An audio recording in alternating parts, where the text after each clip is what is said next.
Beverly Hills is a unique city. It's one of the few cities outside of the state of Israel that has a substantial or majority Jewish population. That makes it unique in today's context, but it's actually not unique in history. In the 5th century, before the Common Era, there was a small village called Elephantine in Egypt that was a Jewish majority city of refugees from the first destruction of the first temple. 1,000 years later, there were 2 twin cities of Sura and Pumbedita on the banks of the Euphrates and Tigris rivers that were Jewish majority cities in the land of Babylon. 1,000 years later, there are Jewish majority cities that showed up along the Silk Road in Andalus in southern Spain, in Portugal, in Algeria. In Eastern Europe, 1,000 years after that, there are Jewish majority cities and villages of Lodz and Lvov and Belz and Berdichev. I can go on. Each of these cities produced remarkable Jewish culture. Whether it was the Talmud or homiletic sermons called Midrash or Jewish law, or remarkable philosophical writings, or songs, or poetry. These cities produced magnificent Jewish culture that shapes our world today. The difference is that none of those cities have Jews anymore.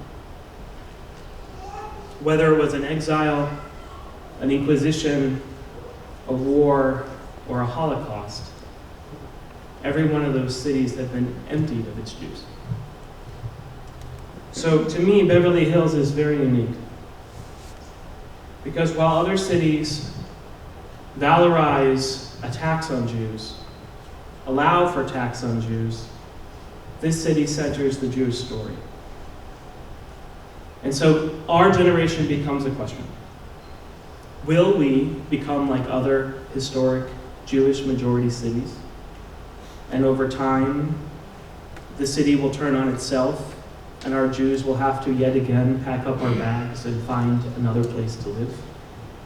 Or will we make a different decision, a historic decision, that in one of the most beautiful places on earth, with some of the greatest food, the greatest light, the greatest soil, the greatest entertainment, the cultural center of America, will we answer this question very differently? And I can say, with the partnership of this city and its largest Jewish organization, the Jewish Federation, and the establishment of this memorial, we are trying to answer that question differently. Monuments are speech. You can read a city like you can read a book. You can see what people care about. If they like bookstores, if people like books, you'll see bookstores. If people like shopping, you'll see shopping centers. If they like movies, you'll see movie theaters. If they like plays, you'll see plays. If they like parks, you'll see lots of parks. And if they like Jews, you'll see synagogues and you'll see monuments to Jews. This city, with the establishment of this memorial, which centers the Jewish story in a very special, cultural, spiritual, dare I say, religious way, makes a statement. And being the first in history to memorialize the victims of our brothers and sisters, mothers and fathers, and children who were murdered on October 7th makes a statement. It says we're not going to be like those other cities. We're going to continue to produce magnificent Jewish culture. We're going to continue to be a place that thrives together, and we're not going anywhere. That's why the Federation is proud, very proud, to give the lead gift for this memorial, because we're not going anywhere.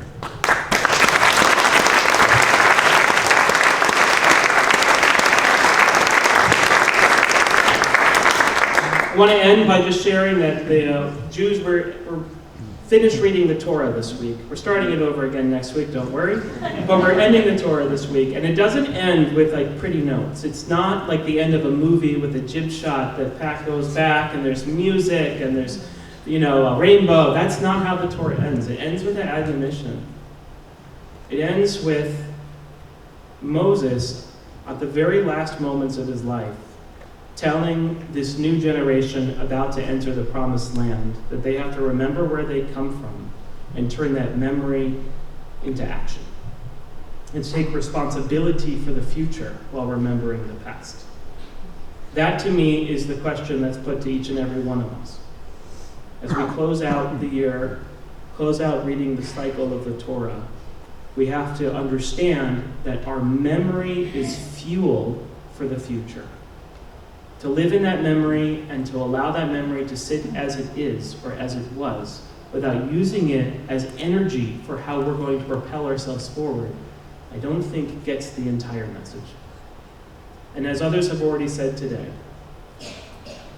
the memory of October 7th becomes less meaningful unless we use that memory to propel us to become better people, better Jews, for those who are Jewish, better citizens of this country, and stand up for the democratic ideals that were attacked brutally on October 7th.